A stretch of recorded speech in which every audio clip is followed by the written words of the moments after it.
찬양 감사드립니다. 옆에 계신 분들과 평화 인사를 나누겠습니다. 주님의 이름으로 평안을 빕니다. 잘 믿고 잘 삽시다. 오늘은 요한계시록 2장 본문을 중심으로 서머나 교회에 보내는 편지라는 제목으로 말씀을 나눌 때 많은 은혜 받으시길 바랍니다.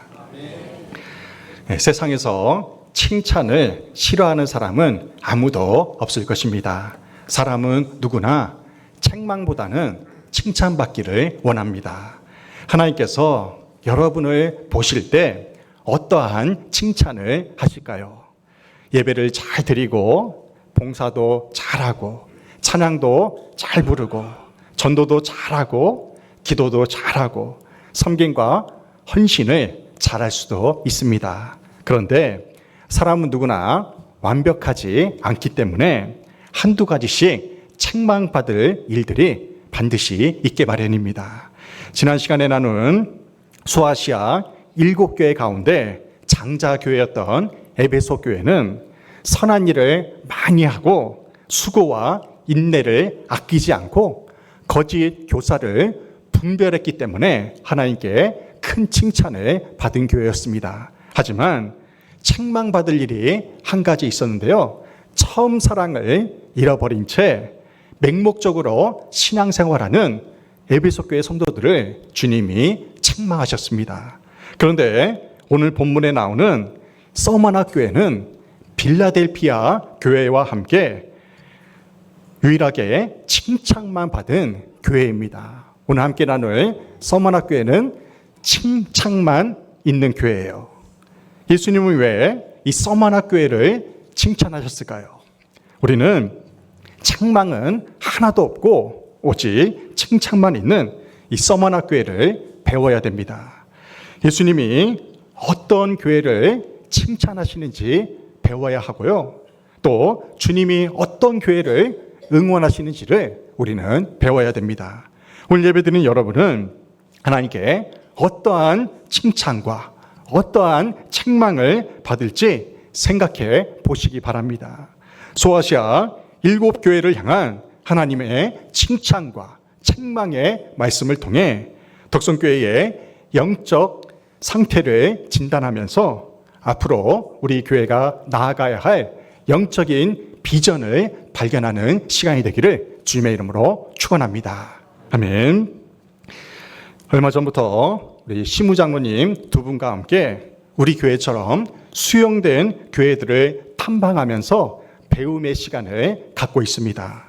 어떤 교회는요, 보상을 우리처럼 받은 후에 10년이라는 시간 동안 빚에 허덕이면서 고생을 했습니다. 하지만 종교부지에 교회를 잘 지어서 지금 계속해서 부흥 성장하고 있습니다. 또 어떤 교회는 10명도 안 되는 시골 교회였는데요. 교인들이 힘을 합쳐서 종교부지에 어렵지만 교회를 지어가지고요. 10명이었던 교회가 교인이 지금 150명 이상 부흥 성장하는 교회로 그렇게 부흥했다고 이야기를 하더라고요. 어떤 교회는 교인들이 잘못된 결정을 함으로 인해서 보상을 받아서 땅과 건물은 번듯하게 지었지만 그 교회가 구시가지에 있는 바람에 부흥이 안 되는 그러한 아픔을 겪게 되었습니다. 그러면서 그 교회 목사님이 저에게 간곡히 부탁하기를요.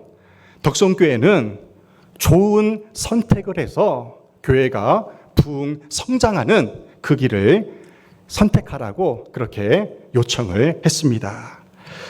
우리 교회가 지금 할 일은 먼저 우리와 같이 수용된 교회를 두루 살피면서 좋은 길을 선택한 교회는 진명교사 삼아서 배워야 되고 잘못된 길을 선택한 교회는 반면교사 삼아 배우는 시간을 가져야 됩니다. 앞으로 진행되는 일 가운데 시행착오를 최소한으로 줄여서 하나님께 칭찬받는 덕성교회로 부흥 성장하게 되기를 주님의 이름으로 축원합니다. 아멘. 소아시아 7개 교회의 사진을 먼저 보겠습니다. 이 소아시아 7교회는 밑에서부터 모자 모형으로 그렇게 나아가면 되는데요. 에베소, 서머나, 버가모, 두아디라, 사대, 빌라델피아, 라오디게아 교회, 이 7개의 교회를 가리켜서 소아시아 7교회라고 이야기를 합니다. 앞으로 계속해서 소아시아 7개 교회를 살펴볼 텐데요. 이 7개 교회의 지명을 여러분들 외우시기 바랍니다. 그냥 앞 글자만 따서 외우면 돼요. 에서, 버두, 사빌라. 에스라는 말이죠. 그리고 버두, 빌라를 사라는 말, 사빌라. 이렇게 외우면 쉽습니다. 지난 시간에 에베소 교회 함께 나눴고요. 오늘 서머나 교회에 대해서 말씀을 나눕니다. 하나님께서 사도 요한을 통해 소아시아 7교회 가운데 두 번째 교회인 서머나 교회에 편지를 보내십니다. 서머나 교회는 우리가 앞서 살펴본 에베소라는 지역에서 북쪽으로 약 55km 정도 떨어진 거리에 있는 도시입니다. 이 서머나는 다음 사진을 보시면요. 이름의 뜻이 몰약의 성이라는 뜻이에요. 몰약. 이 몰약이 무엇이냐면 동방박사 세 사람이 아기 예수님께 선물을 드린 것 중에 하나가 바로 이 몰약인데요. 이 몰약은 향수로 쓰이고 방부제와 또 정화제 용도로 사용이 되는데요. 전 세계에서 이 서머나 지역이 가장 많은 몰약을 생산하는 그런 도시라는 것입니다. 이 몰약의 특징이 뭐냐면요. 두드리면 두드릴수록 향기가 진하게 나타난다는 거예요. 몰약의 특징이 이렇습니다. 그래서 로마 제국의 혹독한 박해에도 순교의 향기를 뿜어낸 이 서머나 교회를 이 몰약이 상징하고 있다고 생각하시면 됩니다. 이 서머나 교회는 이 서머라는 지역은 오늘날 이즈미르입니다. 이즈미르. 이 터키의 3대 도시 중에 하나예요. 이스탄불, 앙카라 다음으로 큰 도시가 바로 이 서머나예요. 이스탄불 다음으로 큰 항구를 가지고 있는데요. 이 서머나는 사도 요한 당시에 가장 아름다운 항구 도시였습니다. 이 서머나에서 유럽인 그리스 아테네로 가는 가장 빠른 그러한 항구가 이 서머나 항구였던 것입니다. BC 1000년에 헬라의 식민지로 건설이 돼요. 그리스의 식민지로 이 도시가 건설이 되었는데요. 황제 숭배가 강한 도시로 유명합니다. 왜냐하면 황제에게 충성을 바친 도시일수록요, 로마 정부에서 막대한 자원을 투입해가지고 그 도시를 번성케 해줬다는 것입니다. 빌립보도 그렇고 이 서머나도 그렇고 황제에게 충성을 다함으로 이 도시가 번성케 되었던 것입니다. 에베소와 맞먹는 번성한 도시가 이 서머나 지역이었던 것입니다.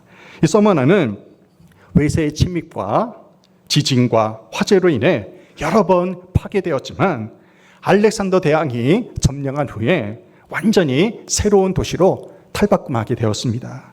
당시 서머나 사람들이 새겨놓은 기념비에 이런 말이 있어요.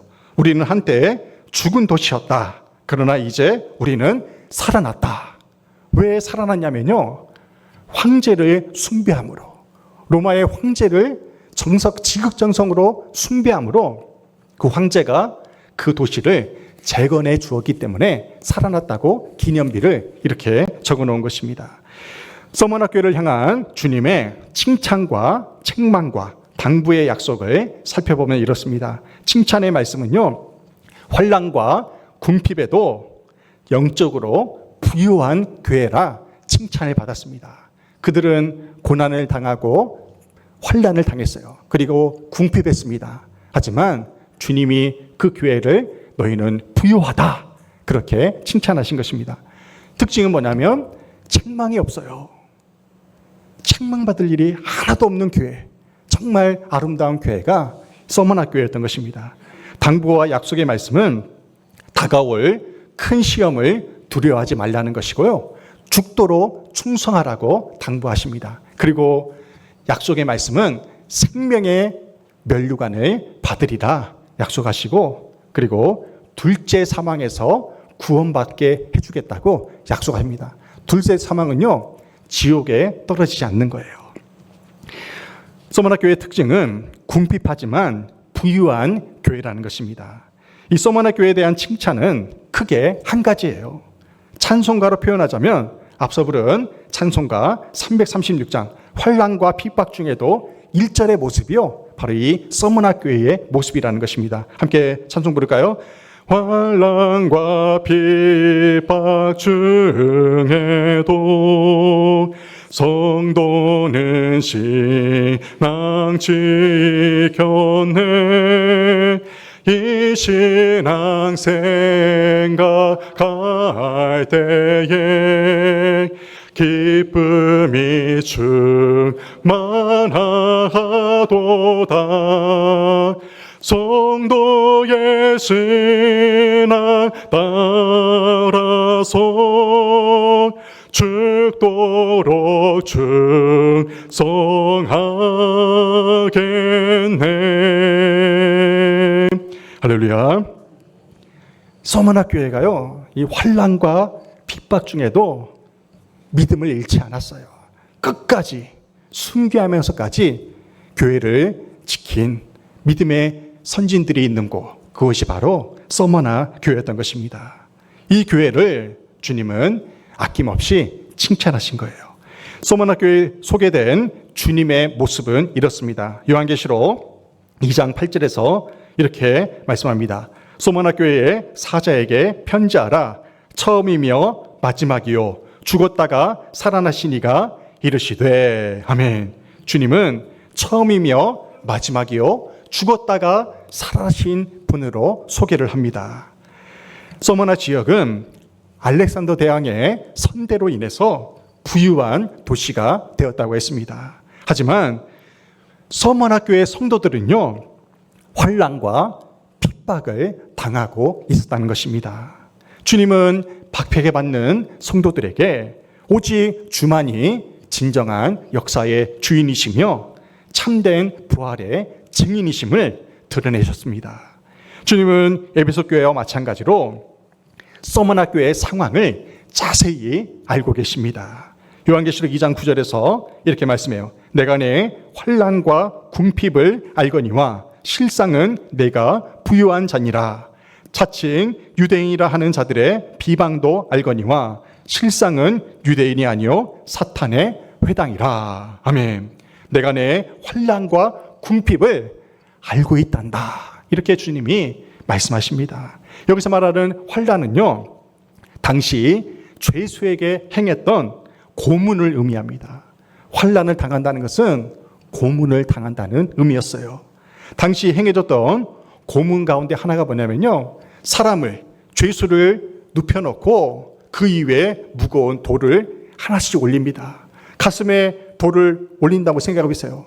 하나하나 돌이 쌓여져 갈 때마다 숨쉬기가 어렵다는 거예요. 그렇게 고통을 가해서 죽이는 고문이 바로 환난이었던 것입니다. 주님은 지금 서머나 교회의 가슴을 짓누르고 있는 무거운 돌이 있음을 알고 계신다고 말씀하시는 거예요. 사도 요한 당시 이 서머나 지역에서 그리스도인으로 산다는 것은 매우 위험한 일이었습니다. 서머나 교회가 개척되고 건강하게 부흥하는 가운데 갑자기 이 지역으로요, 유대인들이 대거 몰려들게 됩니다. 사진을 보시면 AD 70년에 로마의 티투스 장군에 의해서 예루살렘이 완전히 멸망을 합니다. 예루살렘이 초토화돼요. 그때 로마의 티투스 장군이 예루살렘에 살고 있는 유대인들을 전 세계로 흩어보냅니다. 그것을 가리켜서 디아스포라라고 해요. 디아스포라 유대인들. 이때에 가장 많이 이주한 지역이 저 멀리 떨어진 서머나였던 거예요. 서머나. 그러니까 예루살렘에 살던 유대인들이 이 서머나 지역으로 대거 유입하면서 지금 종교의 지형이 완전히 바뀌게 되는 계기가 되었다는 것이죠. 서머나에 도착한 유대인들은 가장 먼저 회당을 만들어서 구심점을 형성을 합니다. 이 서머나 지역에는 유대인들보다 먼저 뿌리를 내린 그 기독교인들에 의해서 교회가 이미 세워져 있었습니다. 그런데 유대인들은 예루살렘 교회의 시절부터 눈에 가시처럼 여겼던 터라 기독교를 극도로 싫어하는 로마와 손을 붙잡고 기독교를 이단 사이비로 몰아서 핍박할 계획을 꾸미게 된 것입니다. 그러니까요, 종교와 정치가 결탁을 해가지고 기독교를 핍박을 하기로 작정을 한 거예요. 유대인들이 기독교인들을 모함한 그 것 중에 하나가 뭐냐면 성만찬 예식이었습니다. 유대인들은 성만찬 예식을 할까요, 안 할까요? 안 하죠. 왜냐하면 그들은 예수님이 아직 오시지 않았거든요. 그러니 기독교인들이 행하는 모든 예식이 유대인들에게는 거슬리는 행동이 되는 거예요. 그래서 기독교인들을 이렇게 모함을 하는 거예요. 기독교인들은 모일 때마다 이런 행동을 한다. 이것은 사람의 피다. 자, 마셔라. 이것은 사람의 몸이다. 자, 먹어라.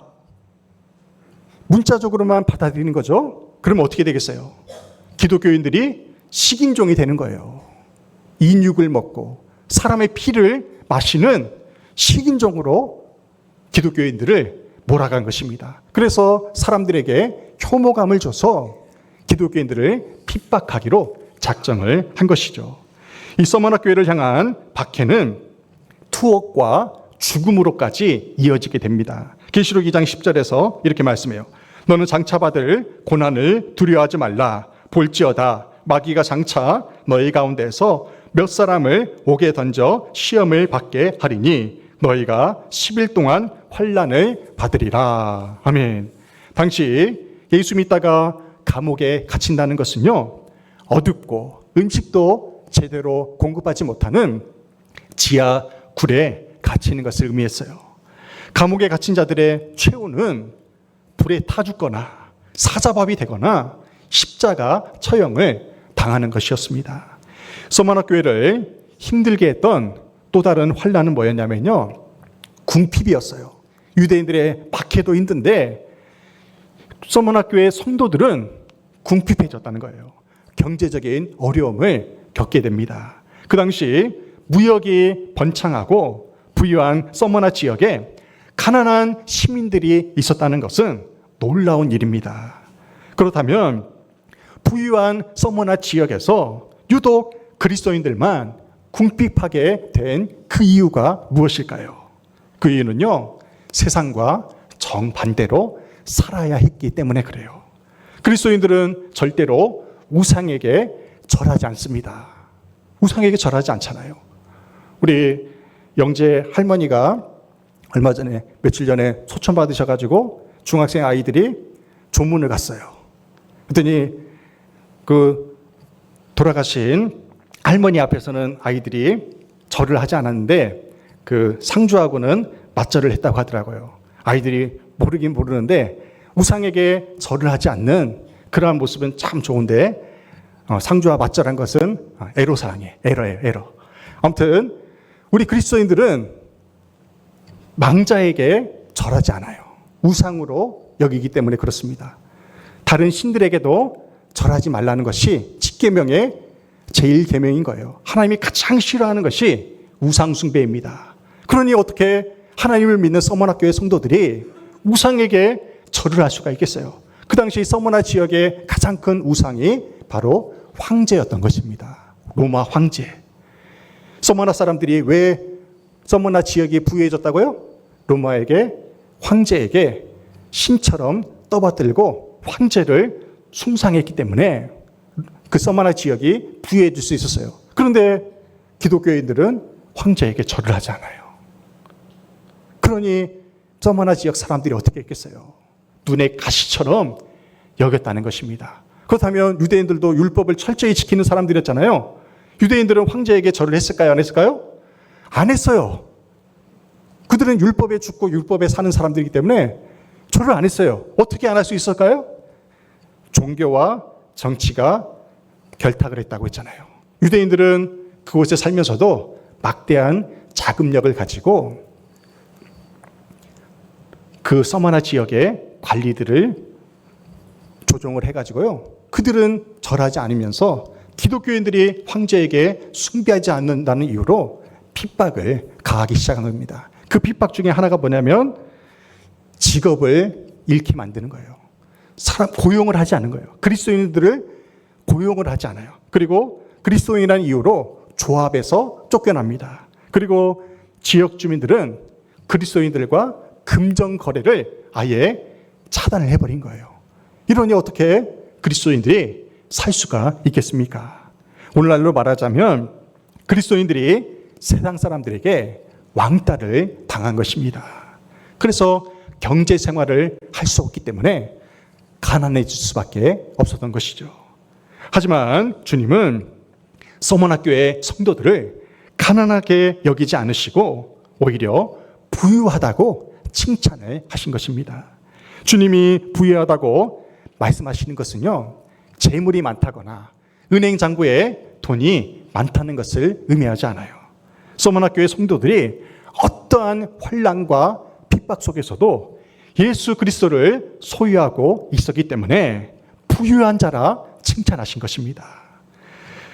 서머나교회 성도들은 재물의 노예가 되기보다는 하나님의 자녀가 되는 그 길을 선택한 거예요.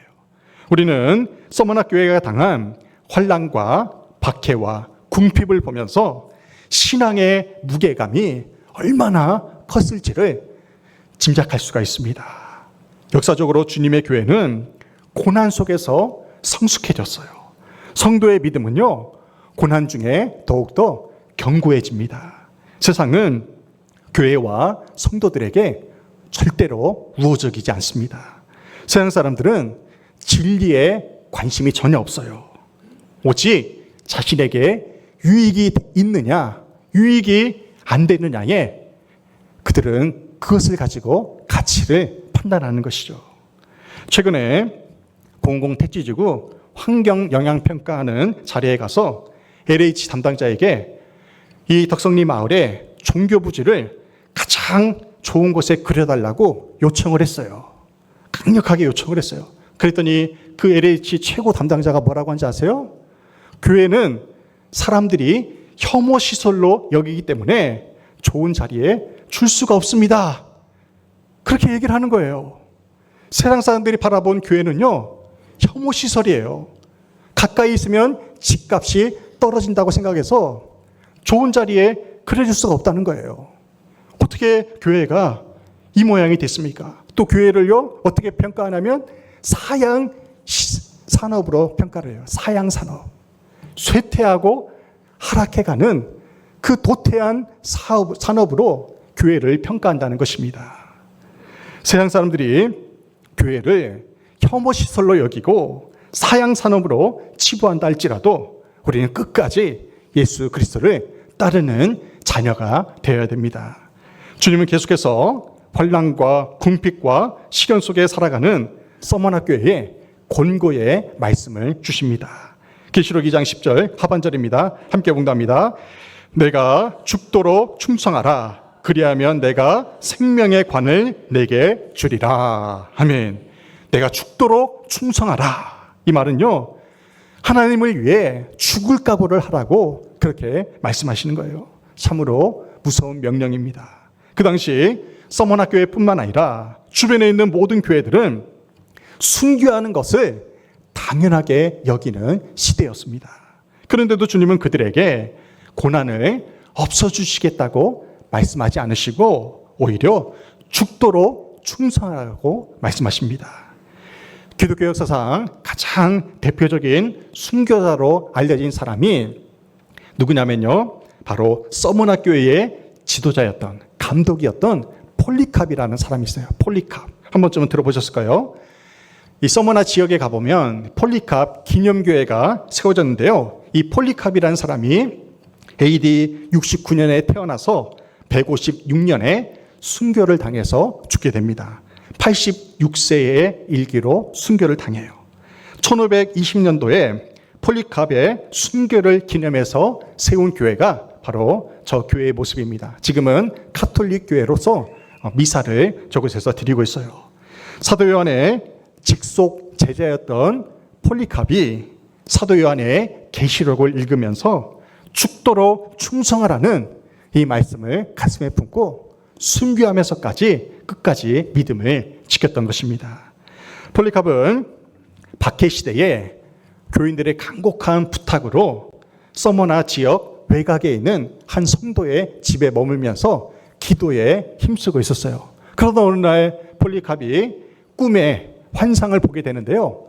베개가 불타는 그 환상을 보게 돼요. 그러면서 폴리캅이 자신의 죽음을 직감하게 됩니다. 그리고 며칠 지나지 않아서 로마 황제가 보낸 군병들이 그 집으로 찾아온 거예요. 그래서 그를 끌고 가려고 할 때 폴리캅이 정중하게 그들에게 음식과 물을 대접해주고 1시간만 기도할 시간을 달라고 하고 폴리캅은 그곳에서 평온하게 기도를 했습니다. 그 모습을 지켜보던 군병 중에 한 사람이 이런 고백을 한 역사 기록이 있어요. 그 군병이 이런 고백을 합니다.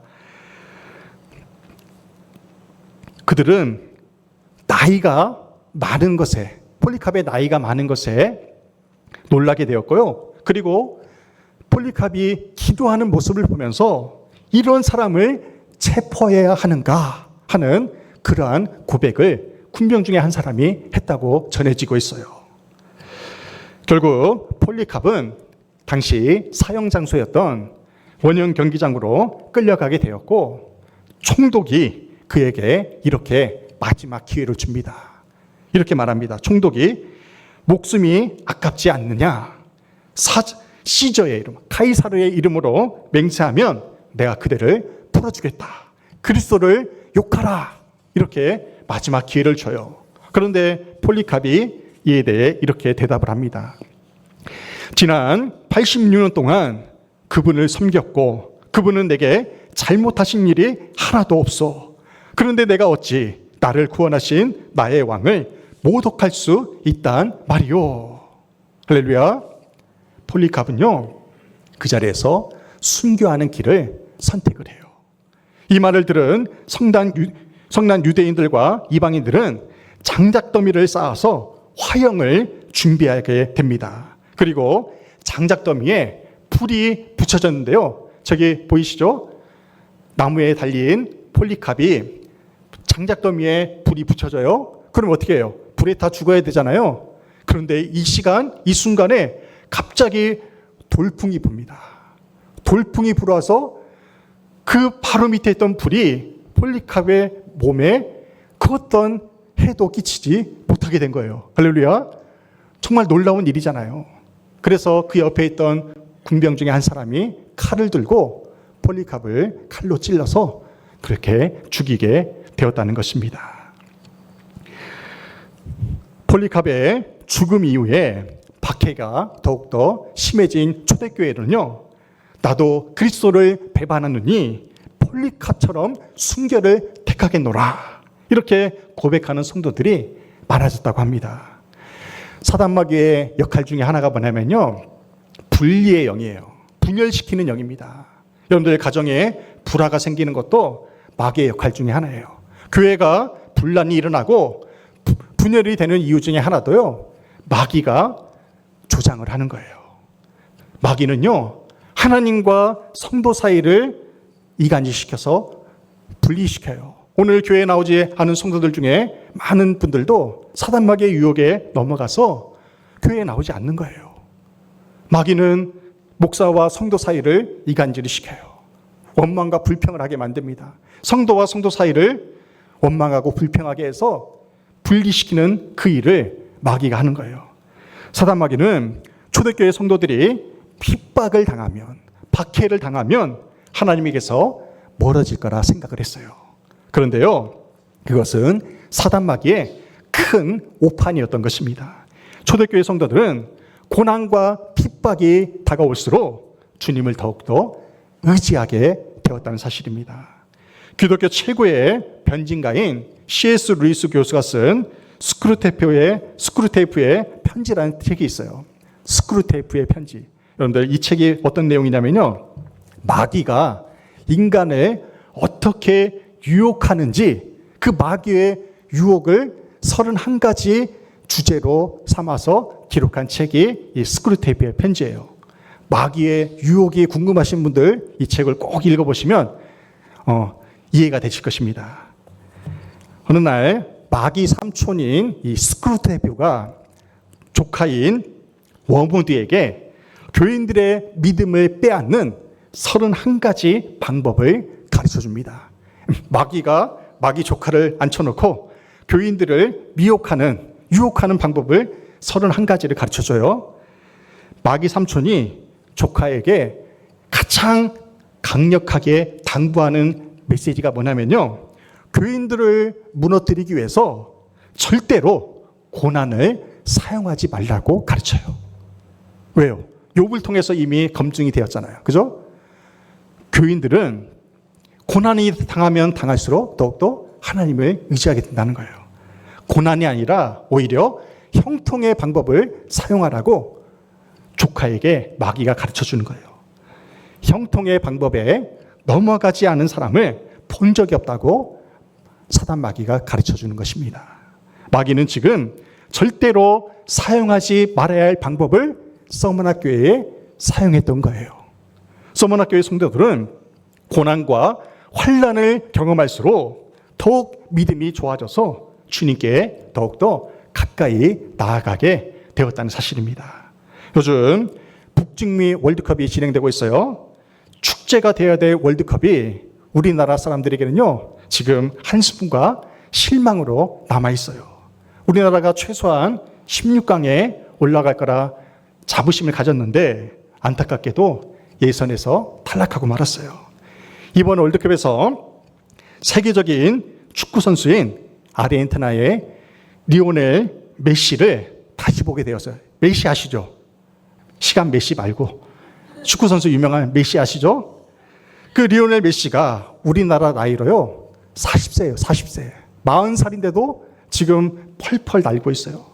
최대골을 넣었어요. 지금까지 8골을 넣었어요. 이번 월드컵에서만.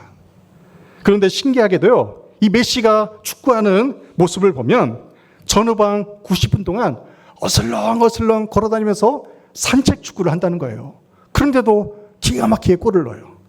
메시가 골을 넣는 장면을 전문가가 분석해 보니까요, 결정적인 찬스가 오면 폭발적인 힘을 모아가지고 정광석화처럼 골을 넣는다는 거예요. 메시의 강점이 바로 여기에 있다는 것입니다. 그리스도인도 마찬가지예요. 평소에는 우리의 믿음의 진가가 드러나지 않아요. 하지만 위기의 순간이 오면 바로 그때가 믿음의 진가가 드러나는 시간이 된다는 것입니다. 예수님이 십자가에서 죽으셨을 때 제 아들이 실망하여 뿔뿔이 흩어집니다. 그런데 아리마대 사람 요셉이 자신의 국회의원 신분과 전 재산을 걸고 예수님의 시신을 수습하게 되었어요. 그동안 아리마대 요셉은요, 아무도 모르게 예수님을 믿었어요. 하지만 위기의 순간이 오자 자신의 믿음의 진가를 드러내게 되었던 것입니다. 오늘 여러분은 사업과 일터의 위기 앞에서 믿음의 진가를 어떻게 드러내고 있습니까? 물질 문제 앞에서, 자녀 문제 앞에서, 건강의 문제 앞에서 어떻게 믿음의 진가를 드러내고 있습니까? 서머나교회 성도들과 아리마대 요셉처럼 환난과 궁핍과 시험 속에서 믿음의 진가를 드러내는 우리 모두가 되기를 주님의 이름으로 축원합니다. 하나님께서 환난과 궁핍 중에도 끝까지 믿음을 지킨 서머나교회 성도들에게 2가지 당부와 약속을 주십니다. 첫 번째 당부와 약속의 말씀은요, 계시록 2장 10절과 11절 말씀입니다. 내가 죽도록 충성하라. 그리하면 내가 생명의 관을 내게 주리라. 아멘. 죽도록 충성하는 것은 뭐냐면요, 목에 칼이 들어와도 믿음을 끝까지 지키라는 거예요. 그리하면 어떻게 한다고요? 생명의 관. 이 생명의 관이 바로 생명의 면류관입니다. 이 생명의 면류관을 다시 말하면요, 영원한 생명이라고 보시면 돼요. 영원한 생명을 주시리라 약속하신 것입니다. 그리고 2번째 당부와 약속의 말씀은 계시록 2장 11절이에요. 이기는 자는 둘째 사망의 해를 받지 아니하리라. 아멘. 이기는 자, 둘째 사망의 해를 받지 아니하리라. 첫째 사망이 뭐냐면요, 우리가 죽는 단순한 죽음이에요. 사람이 병들고 나이 들면 죽잖아요. 그것은 첫째 사망이에요. 자연사 하는 것 첫째 사망이에요. 둘째 사망은 뭐냐면요, 천국과 지옥으로 나눠지는 거예요. 둘째 사망은요, 지옥불에 던져지는 형벌을 의미합니다. 끝까지 믿음을 지키는 자, 이기는 자에는 둘째 사망의 해를 받지 않는다고 했어요. 지옥불에 던져지는 그 형벌을 받지 아니하리라 주님이 약속하신 것입니다. 오늘날 우리 덕성교회는 과거 초대교회가 경험한 환난과 핍박을 당하고 있지 않습니다. 하지만 공공택지지구 수용으로 인해서 원치 않게 정든 교회와 고향을 떠나야 될 수도 있어요. 이러한 어려움 속에서 주님이 핏값으로 세우신 교회를 끝까지 충성하며 지키는 자가 바로 끝까지 이기는 자라는 것입니다. 교회가 힘들수록, 어려울수록, 성도가 어려울수록 합력하여 지키는 것, 그것이 이기는 자가 되는 길이라는 거예요. 소만학교회는 환난과 궁핍 중에도 세상과 타협하지 않고 끝까지 믿음을 지킴으로 주님께 칭찬을 받았습니다. 도성교회 성도들이 서문학교의 성도들처럼 죽도록 충성하는 자가 되어서 주님이 예비하신 생명의 면류관, 천국의 기쁨을 온전히 누리며 살아가기를 주님의 이름으로 축원합니다. 아멘.